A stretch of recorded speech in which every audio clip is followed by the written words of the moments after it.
madaxweyne noo soo dhawow dhammaan ka soo qaybgalayaasha waa talaamintihiin waan idin soo dhaweynaynaa runtii alxamdulillah ilaah baa mahad leh nabad isku kaana keenay dadkan waxay diyaar u ahaayeen saaki oo dhan imaatankaaga ilaa xalay loo soo sheegay dadka diyaar ku ahaayeen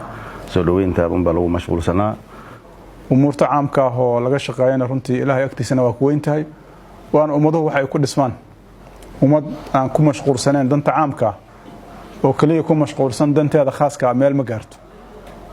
dalkan waxa meesha hadda uu jooga gaarsiiyana danaha khaaska waa danaha khaaska marka inay laga gudbo oo danta caamka loo gudbo markaas danta khaaska ay imaanaysaa qof walba Soomaaliyana waxa sharaf u ah inuu harsado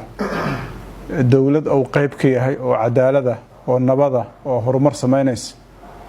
oo dhinac walba tilaabo wanaagsan qaadaysa inuu qayb ka ahaado ya sharaf u ah